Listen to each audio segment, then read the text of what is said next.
This has been Strictly Ball Business. Strictly ball business. Strictly ball business. I like that video. Shit. But speaking of Wolves killers, let's talk about the Jazz. They're on a roll for some reason. I predicted them to be the worst team in the league. Utah Jazz is surprisingly 4-1 at the time we're recording this. They beat the Wolves, they beat the Pelicans, they beat the Nuggets, and then they beat the Rockets like the rest of the NBA. But they also lost to the Rockets.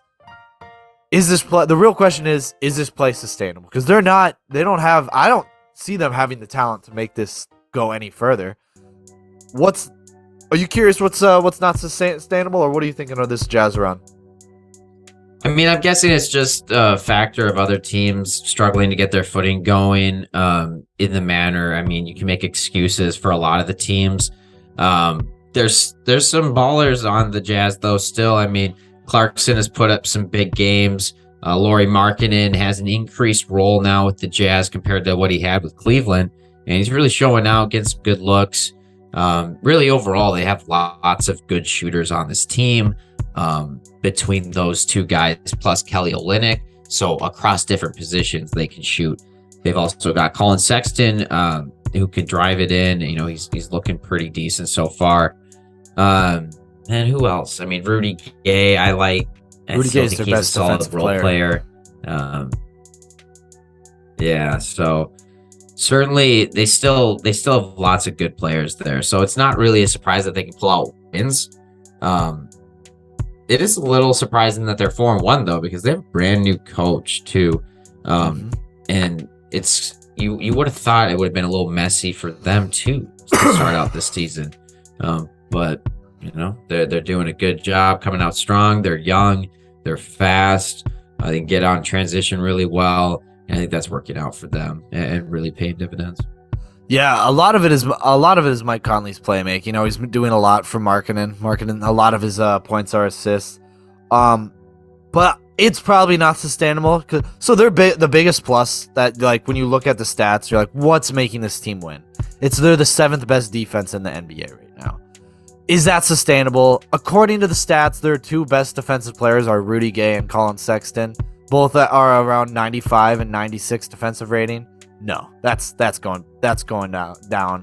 I mean, rather up. That's going up a lot. So there's no way they can sustain this defense. I wouldn't be surprised if they fell to bottom 5th defense in the league. Also, Lauri Markkanen is having a great offensive game. He's doing well, averaging 22 points per game. He's a huge part. I don't think that will fall off as much, but it's certainly good. He's going to dip in efficiency. I think his averages are going to stay, but his efficiency is going to dip. So I don't think it's sustainable. I think it's really cool just to see all these young guys go out there and feel that excitement. You know, I think they're really like, you know what? This is our team now. All of us have been traded from all around. It's like coming together. I think it's a cool storyline. I don't think it's going to continue though.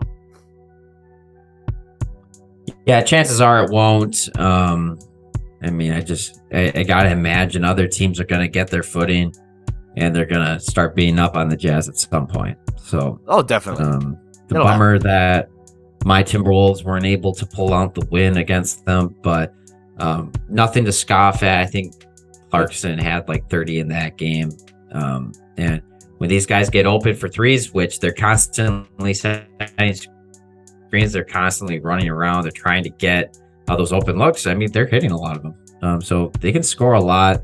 I wouldn't be surprised if they continue to play spoiler a little bit this year, and maybe they don't finish with the worst record. Maybe they finish more around 5 or 6, and they squeak out some more wins that they shouldn't.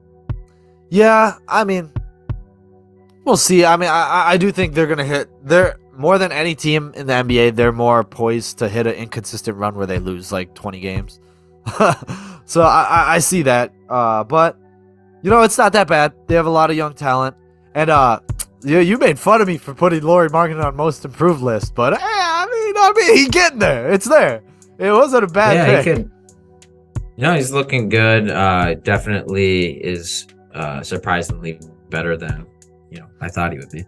Yeah, I mean, he's finally on a team that is willing to fit around. I mean, or at least they're not that they're building around Lauri Markkanen, but he's clearly one of the better talents. So they're like, all right, we'll fit what's going on rather than you. When he was put on the Bulls, he had to fit into the Bulls, the Zach LaVine Bulls.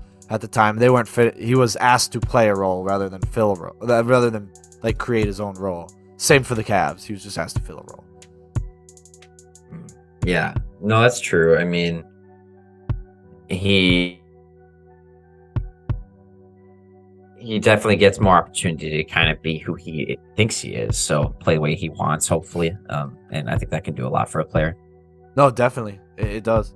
But that if you don't have anything left on the Jazz, that's all I had. I fired through all those, all my notes. Yeah, no, I'm good. We can move on from the Jazz. Great. You guys let us know. Is this sustainable? Can they keep up this defense? If you have a good reasoning why, I want to hear it. Let's talk numbers. Let's talk theory. Drop it below. Hey guys, only balls, only all the time. Like and subscribe to the video. We want to keep making videos for you guys. Tell us what you want us to hear. Wait. Yeah.